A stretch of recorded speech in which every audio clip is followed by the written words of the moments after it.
안녕하세요. 오늘은 3단원 느낌을 살려 말해요. 이번 시간에는 읽는 사람을 고려해서 여러분의 생각을 써보도록 하겠습니다. 교과서는 105쪽부터 109쪽입니다. 자, 우리 지난 시간에는 듣는 사람을 고려해서 여러분이 알고 있는 사실을 전달했습니다. 근데 이번 시간에는 여러분, 읽는 사람이라고 얘기했죠. 그러면 읽는 사람에는 누가 있을까요? 여러분 친구가 있을 수도 있고 부모님, 선생님, 마을 주민 이 외에도 다양하게 읽는 사람이 있을 수 있습니다. 그렇지만 오늘은 여러분이 부모님께 글을 써보도록 하겠습니다. 여러분 오늘 학습 문제 처음에 뭐였는지 기억나요? 읽는 사람을 고려해서 글을 쓰는 거였죠. 그래서 조금 더 구체적으로 얘기를 해주면 여러분이 생태마을 보봉을 읽고 부모님께 제안하는 글을 써보는 것입니다. 자, 생태마을 보봉을 읽기 전에 선생님이 여러분과 함께 교과서 105쪽을 먼저 한번 해결해 보려고 합니다. 여러분 1번 문제를 봤더니 광고를 보고 물음에 답해 봅시다 라고 되어 있습니다. 여러분 지금 교과서 105쪽 다 펴둔 상태 맞죠? 자, 105쪽을 봤더니 지금 누가 있어요? 북극곰이 여러분 보일 거예요. 근데 조금 어때요? 조금 지쳐 보이기도 하고 조금 힘들어 보이기도 합니다. 그럼 이 광고는 어떤 내용을 담고 있을까? 우리 같이 함께 광고를 보고 와서 1번과 2번의 문제를 한번 생각해 보도록 하겠습니다.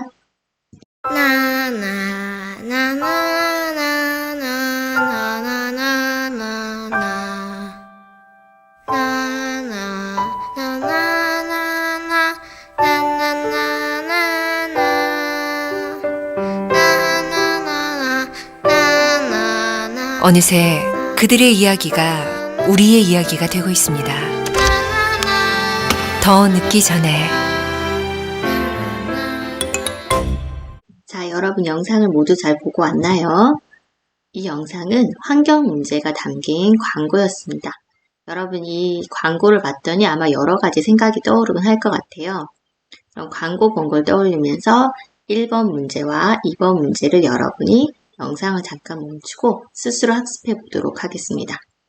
여러분이 자기 생각을 써보는 것이 진짜 공부예요. 그래서 여러분 지금 영상을 잠깐 멈추고 1번과 2번 문제를 해결해 주기 바랍니다. 모두 잘 해결해 보았나요? 그럼 선생님과 함께 확인해 보도록 하겠습니다.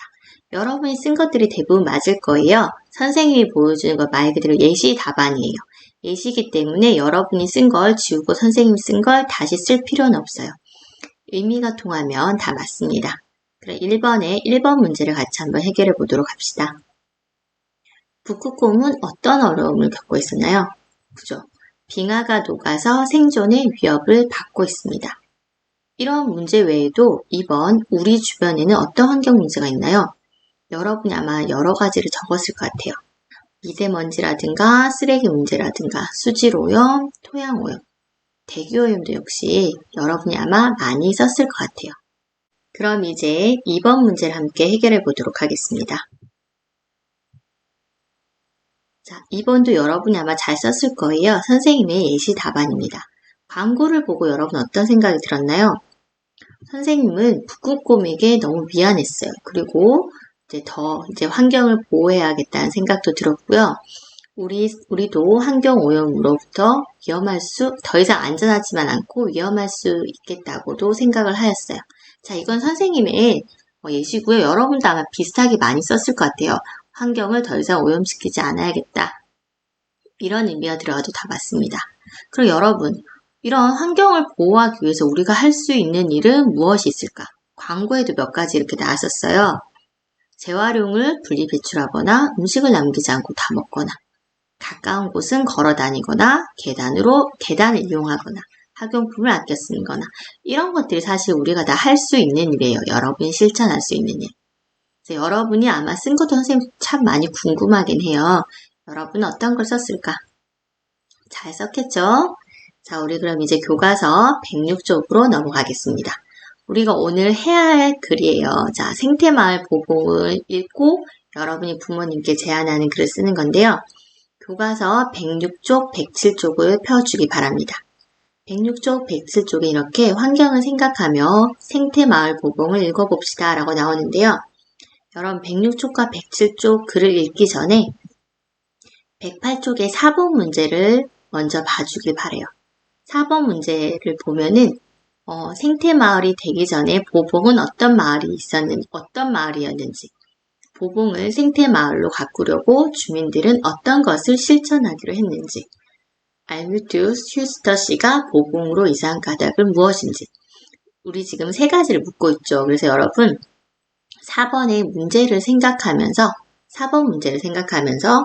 교과서 106쪽과 107쪽을 다시 한번 읽어보도록 하겠습니다. 여러분이 물론 잘 읽을 것 같은데 선생님이랑 같이 한번 읽어보도록 하겠습니다. 보봉은 독일에 있는 생태마을로 태양에너지, 녹색교통, 주민잔치 등 환경정책이 두루 잘 실현되고 있는 곳입니다. 보봉은 1992년까지 군대가 있던 곳이었습니다. 군대가 철수하고 난 뒤 마을 사람들은 이 지역을 어떻게 활용할지에 대해 고민하게 되었습니다. 여러 가지 활용 방안을 놓고 회의를 한 결과 주민들은 이곳을 생태마을로 만들기로 합의하였습니다. 마을 사람들은 이곳을 어떻게 생태마을로 만들까 고민했습니다. 오랫동안 토론한 끝에 다음과 같은 실천 조항들을 만들었습니다. 태양열을 우리 마을의 주 에너지원으로 합시다. 자동차 사용을 줄이고 물을 아낄 수 있는 곳으로 만듭시다.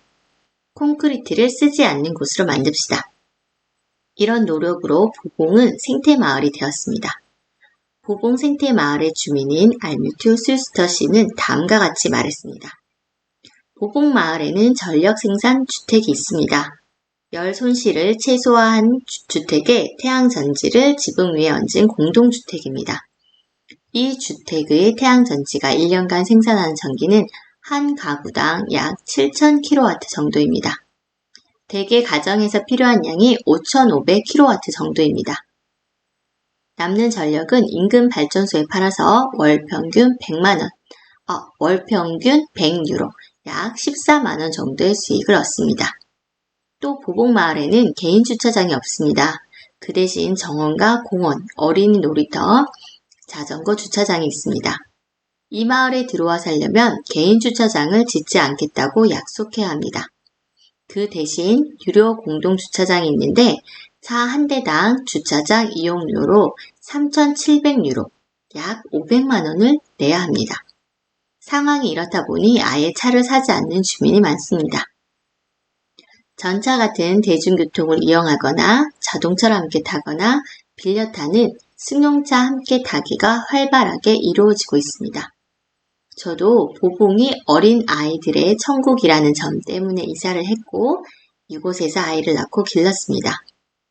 보봉은 오랫동안 군대가 머무는 곳으로 묶여 있어 생기라고는 찾아볼 수 없는 스산한 마을이었습니다. 지금의 보봉으로 새롭게 태어날 수 있었던 것은 주민들의 뜻과 의지가 있었기 때문입니다. 주민들이 스스로 생태마을을 만들자고 결정했고 주민의 실천으로 생태마을을 이루었습니다.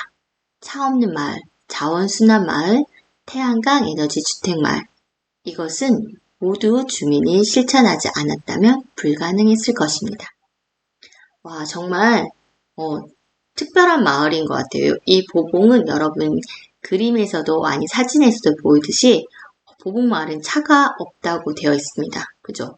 마을 공동주차장은 있지만 너무 비싸요. 그러다 보니까 아예 차를 사지 않기도 한다고 하네요.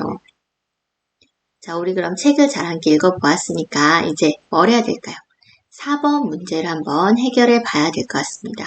선생님과 바로 풀기 전에 뭘 해야 될까요? 그죠? 여러분이 풀어봐야 해요. 여러분 지금 영상을 잠깐 멈추고 4번에 1번, 2번, 3번 문제를 해결해 보기 바랍니다. 모두 문제를 잘 해결해 보았나요? 그럼 선생님과 함께 확인해 볼 건데요. 선생님의 답은 예시 답안이에요. 그죠? 그래서 여러분이 선생님이 쓴 것과 비슷하다면 처음부터 끝까지 다 똑같을 필요는 없고요. 의미가 같고 비슷하다면 맞는 걸로 하면 됩니다. 그럼 1번, 생태마을이 되기 전에 보봉은 어떤 마을이었죠? 그렇죠. 오랫동안 군대가 머물러서 생기가 없던 마을이었습니다. 그럼 여기에다가 군대가 머물렀던 마을이었습니다. 이렇게만 써도 괜찮아요. 핵심적인 단어는 바로 군대가 머물렀다는 거죠. 그럼 2번. 보봉을 생태마을로 가꾸려고 주민들은 어떤 것을 실천하기로 했나요? 실천한 게 좀 많았어요. 근데 여러분 그 중에 뭐 한두 개? 하나만 썼어도 받게 해주고요. 그러고 나서 선생님 영상을 보면서 조금 더 부족하다 싶은 내용은 여러분이 더 써주면 좋을 것 같긴 해요. 먼저 태양열을 마을의 주 에너지원으로 했고요. 자동차 사용을 줄이고 물을 아낄 수 있는 곳으로 만들었어요. 자, 그리고 콘크리트를 쓰지 않는 곳으로 만들자고도 했습니다. 자, 그럼 이제 3번이에요. 알뮤트 슈스터 씨가 보봉으로 이사한 까닭은 딱 보였어요. 마지막에 나왔었어요. 뭐 때문에? 그죠? 어린이들의 천국이라는 점 때문에 이사했습니다. 여러분, 여기 1번, 2번, 3번 문제는 누구나 잘 찾아봤을 것 같아요. 자, 우리 그럼 이제 5번으로 넘어가고요. 선생님, 저는 아직 조금 마무리가 덜 됐어야 하는 친구는 영상을 멈추고 선생님 쓴 예시 답안을 참고해서 조금 더 수정해도 좋습니다. 자, 5번이에요. 생태마을 보봉을 읽고 어떤 생각이 들었는지 떠올려 보자는 거예요. 자, 이건 누구 생각일까요? 그렇죠. 여러분의 생각입니다. 마을을 바꾸는 데에는 주민의 실천이 중요한 것 같다라는 생각도 있었고요. 태양열로 어떻게 전기를 만드는지 궁금하다라는 생각. 우리나라에도 생태마을이 있을까? 그래서 생태마을이 있는지 찾아보고 싶다라는 생각도 있대요. 그럼 나머지 두 칸에는 누가 할까? 그렇죠. 이것도 여러분이 하는 거예요. 여러분이 영상을 잠깐 멈추고 어떤 생각이 들었는지 여러분 한번 작성해 주기 바랍니다. 모두 잘 해보았나요? 이 5번 문제야말로 정말 정답이 없어요. 여러분의 생각을 쓰는 건데 생태마을 보봉을 읽고 나서 드는 생각인 거예요. 자, 예시 답안입니다. 선생님은 우리나라도 자연환경을 보호하기 위해 많이 노력해야 되겠다라는 생각이 들었고요. 마을 전체의 이익을 위해서는 개인의 불편함은 양보해야 된다는 생각도 조금 들었어요. 왜냐하면 이 보봉마을에는 자동차, 그죠? 자동차를 주차할 때 주차비가 많이 들어서 거의 자동차가 없다 그랬잖아요. 지금 우리한테 자동차 없이 살라고 하면 여러분 어떨 것 같아요? 조금 불편하긴 하겠죠. 그렇지만 마을 전체를 위해서는 그런 불편함을 감수하게 됐기 때문에 선생님은 이런 생각도 조금 해봤습니다. 여러분의 생각은 어떨까? 선생님이랑 똑같이 쓸 필요 없는 거 알죠? 여러분의 생각도 조금 많이 궁금하긴 해요. 자, 5번 문제도 꼭 잘 해결해 오길 바랍니다. 그럼 이제 6번입니다. 생태마을 보봉을 읽고 글을 쓴다면 누구에게 어떻게 쓰면 좋을지 생각해 봅시다 라고 되어 있는데요. 예시가 나타나 있어요. 자, 읽을 사람을 학급 신문을 읽는 친구들이라면 글의 내용에는 우리나라의 생태마을을 조사한 내용, 읽는 사람 위에 글을 쓸 때 고려할 점으로는 친구들의 관심을 보일 만한 내용을 쓰고 신문 기사이므로 사진 자료를 활용한다. 두 번째로는 마을 온라인 게시판을 이용하는 주민들인데요. 글의 내용에서는 보봉마을 사람들처럼 환경을 위해 자동차 사용을 줄이자고 제안하는 내용. 그래서 보봉마을의 예를 자세히 제시해서 생활에 어떻게 활용하지 않는다고 되어 있어요. 그럼 마지막 한 칸이 남아 있습니다. 자, 그런데 여러분, 우리 처음에 이거 수업 시작할 때 선생님이 누구에게 글을 써야 한다고 얘기했어요? 기억나나요? 맞았어요. 바로 부모님입니다. 그럼 부모님께 어떤 내용의 글을 쓰면 좋을까? 우리가 아무리 환경을 보호하자고 해도 실천하지 않으면 의미가 없죠. 그래서 선생님이 요거는 예시로 그냥 하나 아예 그냥 보여주도록 하겠습니다. 부모님께 가정에서 환경 보호를 위해 실천할 수 있는 일을 함께 지키자는 내용을 쓰는 거예요. 그러면은 읽는 사람 위에 글을 쓸 때 고려할 점으로는 부모님께 부탁드리는 내용을 쓰면 된다라는 거예요. 6번은 선생님이 조금 여러분이 좀 딱 정해줄게요. 그냥 여러분 범위를 너무 넓게 해놓으면 여러분 쓰기가 어려울 것 같아서 부모님께 이와 같은 글의 내용으로 이와 같은 읽을 점을 고려해서 7번 문제를 한번 해결해 보려고 합니다. 그럼 여러분 6번은 선생님이 보여주는 이 예시 답안을 교과서에 적어주기 바랍니다. 교과서에 모두 다 정리가 되었나요? 그럼 이제 7번으로 넘어가 보도록 하겠습니다. 이제 실제로 여러분이 해야 될 게 바로 7번이에요. 생태마을 보봉을 읽고 읽는 사람을 정해 생각을 써보는데요. 붙임이의 생각 쓰기 자료를 활용해도 좋습니다. 자, 부모님께 우린 쓰기로 결정했습니다.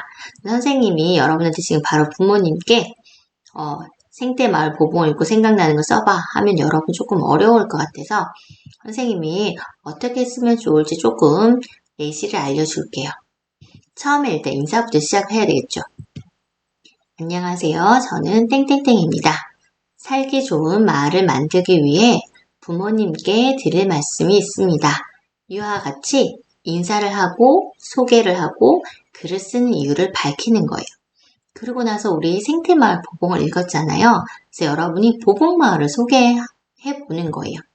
독일의 보봉마을이라는 곳이 있는데 이곳은 어떤 특징이 있었습니다. 이와 같이 보봉마을의 좋은 사례를 소개하는 거예요.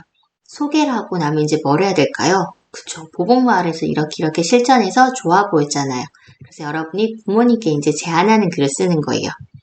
부모님, 우리 집에서도 마을의 환경을 살리기 위해서 다음의 노력을 하면 좋겠습니다. 첫째, 뭐뭐 하면 좋겠습니다. 그걸 왜 하면 좋은지를 여러분 뒷받침 문장을 쓰고 둘째, 셋째도 동일한데요. 선생님, 저는 세 번째까지 생각하기가 조금 어려워하는 친구는 첫째, 둘째까지 최소한 두 가지를 실천할 수 있는 거 여러분이 적었으면 좋겠습니다.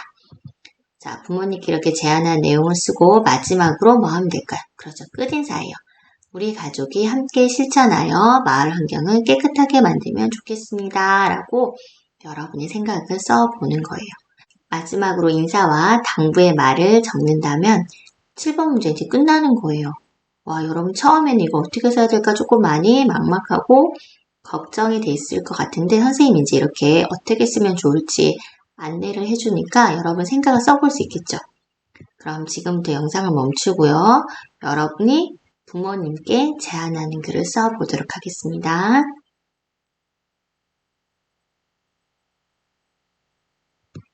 자, 여러분 지금 이 영상 이 화면을 보고 있다면 여러분이 부모님께 제안하는 글을 다 썼을 거라고 믿습니다. 모두 다 잘 쓴 거 맞죠? 그래서 여러분 환경을 보호하기 위해 노력하는 4학년 친구들이 되길 바라면서 오늘 하루도 수고 많으셨습니다. 다음 시간에 또 만나요.